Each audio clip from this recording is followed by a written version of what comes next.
Part 9 की starting में जी man Daisy को बोल रहा था उसे खुद अब डर लगने लगा है कि वो बैटल जीत पाएगा भी कि नहीं। बट डेजी का कहना था चाहे हम लोग जीते या फिर हारे, हमें इस बैटल में अपनी पूरी एनर्जी लगानी होगी।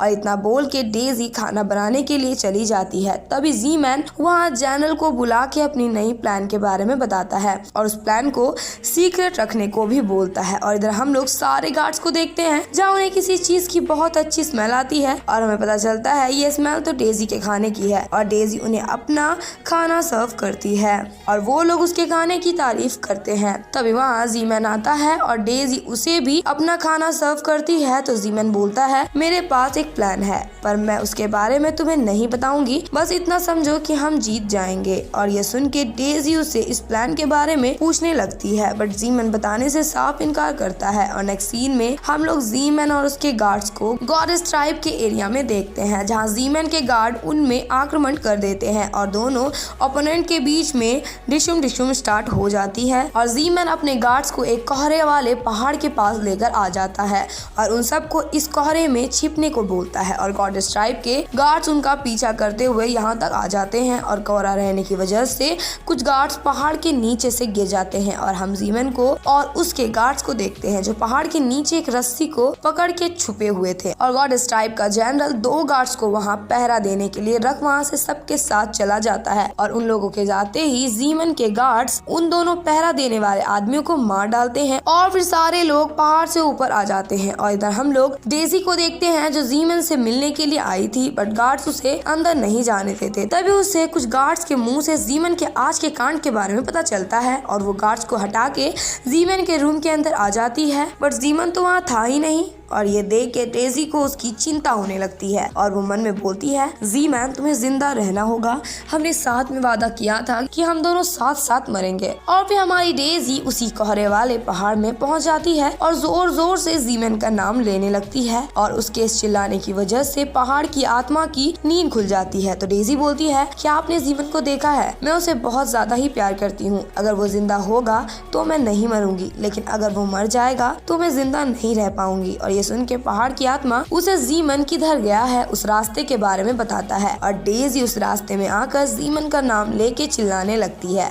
और जी मैन अपना नाम सुनते ही चेक करने के लिए जाता है कि उसे भला कौन पुकार रहा है। गाइज आप सभी से बोलना चाहती हूँ कि वीडियो अगर अच्छी लग रही है तो वीडियो को लाइक कीजिए, शेयर कीजिए और कमेंट भी कीजिए। और अगर आप मेरे चैनल पे न्यू है तो मेरे चैनल को सब्सक्राइब कर लें और साथ ही साथ बेल आइकन को भी प्रेस कर दें कि जिससे आपको मेरी वीडियोस की नोटिफिकेशन सबसे पहले जाए। और वो देखता है कि वो तो डेजी है और वो दोनों एक दूसरे को हक करते हैं और डेजी उससे पूछने लगती है कि उसने उसे क्यों नहीं बताया था इस प्लान के बारे में। तो जी मैन बोलता है मैं बताना चाहता था बट मैं नहीं चाहता था कि तुम मेरे लिए चिंता करो, पर मैं तुमसे प्रॉमिस करता हूँ अब से सारी बातें तुम्हें शेयर करूंगा। बट डेजी उसे डांटने लगती है और गुस्सा करके वहाँ से जंगल की तरफ चली आती है। और कुछ देर बाद डेजी को रियलाइज होता है कि वो तो कहीं और ही आ गई है। तो फिर वो जी मैन को पुकारने लगती है। तभी उसका पैर किसी चीज में लगता है और उसके ऊपर एक ट्रैप आकर गिर जाती है। और जी मैन अपने एरिया में डेजी को ढूंढ रहा था बट उसे डेजी कहीं मिलती ही नहीं। तब जी मैन को समझ आता है कि डेजी कोई मुसीबत में फंस चुकी है। और फिर वो देखता है कि गॉडेस ट्राइब के वहाँ से एक लेटर आया है और उस लेटर में लिखा हुआ था डेजी उनके पास है और अगर उसे डेजी से मिलना है तो उसे वहाँ अकेले ही आना होगा। और ये देख के जी मैन को बहुत ही ज्यादा गुस्सा आता है और वो डेजी को बचाने के लिए जा ही रहा था बट जनरल उसे रोक लेते हैं और उसे अपना प्लान बताते हैं। और वो प्लान ऐसा था कि सांप भी मर जाए और लाठी भी ना टूटे। और जी मैन उनकी बात से अग्री कर देता है। और हम नेक्स्ट डे का सीन देखते हैं जहाँ जी मैन और गॉडेस ट्राइब के राजा एक दूसरे के आमने सामने थे। तो जाओ बोलता है मैंने तुम्हारा पूरे रात भर वेट किया लेकिन तुम नहीं आए। जी मैन बोलता है कि मैं जो देखता हूँ मुझे उसी में सिर्फ भरोसा होता है और मैं तुम्हारे वर्ड से तुम पे बिल्कुल यकीन नहीं कर सकता हूँ। तो ये सुन के जाओ डेजी को लेकर आता है जिसे कि बंदी बना के रखा गया था। और ये देख के जी मैन को बहुत गुस्सा आता है बट वो बोलता है वो सिर्फ एक लड़की है और मैं एक जन्नत का बेटा हूँ, मैं जिस भी औरत को चाहूँ उसे पा सकता हूँ। तुम बड़े अजीब हो अगर तुम्हें लगता है कि मैं इस मूव से डर जाऊंगा। और ये सुन के बेचारी डेजी हैरान रह जाती है और हमारा जी मैन तीर निकाल लेता है और मन में बोलता है मुझे माफ करना डेजी और मेरा इंतजार भी करना, मैं तुम्हें वहाँ से बाहर निकालूंगा। और इतना बोल के जी मैन उस तीर को चला देता है जो सीधा जाकर डेजी के बगल वाले गार्ड को लगती है। और इसके बाद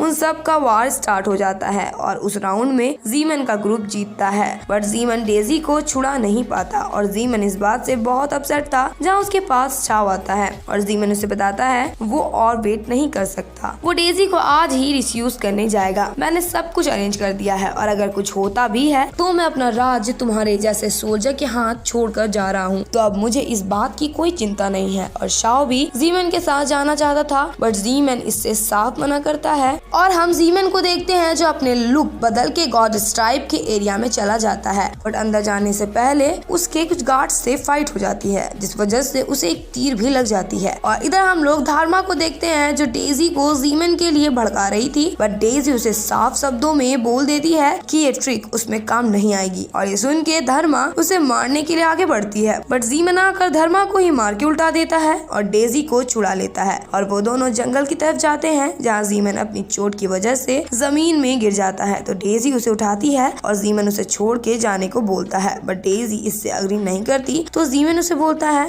पहले तुम बोला करती थी कि तुम्हें अट्रैक्टिव लड़के पसंद है, तो क्या मैं अट्रैक्टिव हूँ? डेजी बोलती है मैं तुम्हें पसंद करती हूँ इसलिए बिकॉज तुम जैसे हो मुझे वैसे ही पसंद हो और ये पोजीशन ये लुक से मैटर नहीं करता। तभी वहाँ गॉड स्ट्राइप के गार्ड्स आ जाते हैं और जीमन मधुमक्खी का छत्ता तोड़ के उनके तरफ फेंक देता है जिससे कि वो लोग उन दोनों के पास ना आ सके। और इधर जनरल शाओ के पास आता है और शाओ उन्हें जीमन के वहाँ से जाने वाली बात बताता है और उन्हें जीमन का प्लान भी बताता है। और ये सब सुन के जनरल वहाँ से गुस्से में चले जाते हैं और इधर डेजी और जीमन अपने एरिया आ जाते हैं जहाँ आते ही वो दोनों बेहोश हो जाते हैं। और नेक्स्ट सीन में हम लोग देखते हैं डॉक्टर जीमन को रेस्ट करने को बोल चला जाता है बट डेजी को उसका बुरा हाल देखा नहीं जा रहा था तो वो उसे देख के रोने लगती है। तो जीमन बोलता है तुम मेरी औरत हो और मैंने तुमसे वादा किया था कि मैं तुम्हें प्रोटेक्ट करूंगा और अगर तुम मेरा कर्ज अदा करना चाहती हो तो मुझे एक किस दे दो। तभी वो लोग सुनते हैं कि सारे गार्ड्स नारा लगा रहे हैं कि राजा कौन सो डेजी को जान से मारे और अपनी देश की रक्षा करे। जो सुन के जीमन बाहर आता है और ये करने से साफ मना करता है और इधर डेजी के आंखों में आंसू आ गई थी ये सब सुन के। और इधर गार्ड्स अपने तलवार से अपने आप को मार लेते हैं क्योंकि जीमन डेजी को मारने के लिए नहीं मान रहा था। तो जीमन अगेन बोलता है ये मेरा पर्सनल मैटर है, अगर तुम लोग प्रेफर करते हो मरने के लिए तो फिर मर जाओ। और इधर डेजी जीमन के इस सिचुएशन को समझती है और उसे बोल देती है कि वो जो भी डिसीजन लेगा वो उसे अग्री करेगी। और ये सुनते ही जीमन डेजी को हक कर लेता है और इधर गार्ड्स अभी भी नारा लगा रहे थे डेजी को मारने वाला।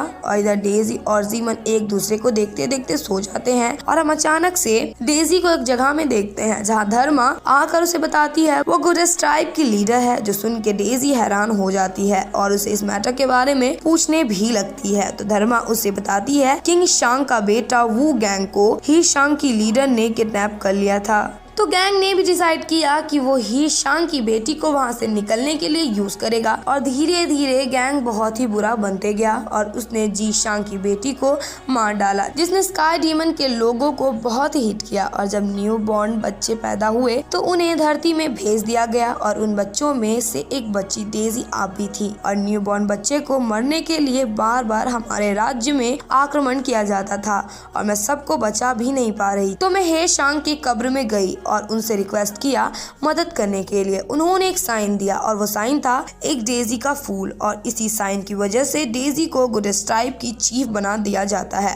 और डेजी भी प्रॉमिस करती है कि वो इस राज्य को प्रोटेक्ट करेगी। तभी कुछ गार्ड्स आकर डेजी को बताते हैं कुछ लोग उनके लोगों को मार रहे हैं। तो डेजी उन्हें देखने जाती है बट वो सभी डेजी को एटीट्यूड दे रहे थे। तो फिर डेजी उनके हथियार को जादू की मैडम से दूर फेंक देती है जो देखिए लोग को लगता है वो कोई डीमन है। सो वो सभी डेजी और उसके गार्ड्स से मारपीट करने लगते हैं जिसमें कि डेजी के गार्ड्स उन सभी को इजीली हरा देते हैं। और हम नेक्स्ट सीन में जीमन को देखते हैं जो डेजी के महल में आक्रमण करने वाला था। तो डेजी उसे आकर पूछती है जब हम लोग खून और वगैरह नहीं बहाना चाहते हैं तो तुम ये सब क्यों कर रहे हो। जिसमें जीमन का कहना था जन्नत का बेटा होने की वजह से मेरी ड्यूटी है डीमंस को मारने की। तुमने मेरे गार्ड्स को अपने मैजिक से हार्म किया तो मैं क्यों ना अटैक करूं। तो डेजी बताती है कि उसके ही लोगों ने पहले यहाँ मारपीट की थी बट इसका कोई फायदा नहीं होता और उन सब के बीच युद्ध स्टार्ट हो जाती है और एट द एंड डेजी की टीम हार जाती है। तो जीमन डेजी को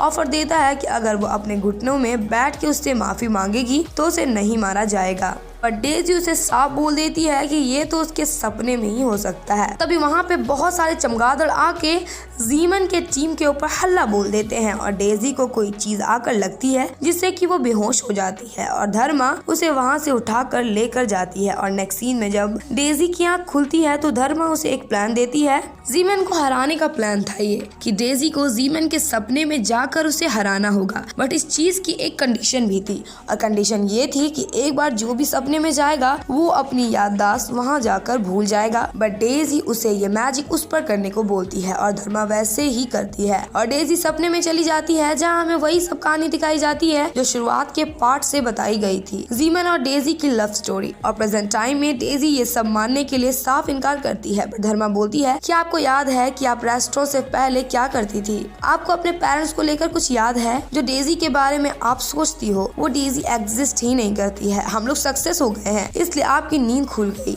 और आपको लास्ट स्टेप कंप्लीट करना होगा। जीमन आपके प्यार में पड़ चुका है इसलिए आपको उसे कल ढूंढ के मार देना होगा, उसके आर्मी के नजर में उसे गिराना होगा। बट ये करने से डेजी साफ इनकार करती है क्योंकि वो जीमन से सच्चा प्यार करती है, चाहे वो सपने में ही क्यों ना हो। बट धर्मा और बाकी गार्ड्स अपने ऊपर तलवार रख देते हैं जिसकी वजह से डेजी को मारना पड़ता है और इधर डेजी जीमन के एरिया आ जाती है जहाँ उसे समझ आता है कि जीमन तो अभी भी सपने में ही होगा और वो जीमन को ढूंढने लगती है, जहाँ कुछ गार्ड्स जो कि उससे अभी भी नाराज थे क्योंकि जीमन ने डेजी को नहीं मारा था इसकी वजह से। सो वो लोग डेजी के ऊपर तलवार तान के खड़े हो जाते हैं और उसे मारने के लिए आगे बढ़ते हैं, बट डेजी उन्हें अपने मार्शल आर्ट से हरा देती है। तभी वहाँ जीमन आकर सबको सुनाने लगता है, बट फिर भी एक गार्ड उसे मारने के लिए आगे बढ़ता है लेकिन जीमन उस गार्ड के ऊपर ही तलवार रख देता है। बट तभी डेजी को धर्मा की बात याद आती है कि जीमन को उसके आर्मी के नजर में गिराना है, जिसे याद करने के बाद डेजी जीमन के उस गार्ड को मारने नहीं देती और उसे साइड में ले जाकर बोलती है, मैंने तुमसे झूठ बोला, मैं कोई रेस्टोरेंट की कुक नहीं हूँ, मैं गॉडेस ट्राइब की लीडर हूँ और मुझे भी इसके बारे में अभी ही पता चला है और ओरिजिनली मैं तुम्हें यहाँ जान से मारने के लिए आई हूँ। और ये सुन के जीमन के साथ हम भी शॉक रह जाते हैं और इसी के साथ इस पार्ट की एंडिंग हो जाती है। There was a time when you had me falling to the ground.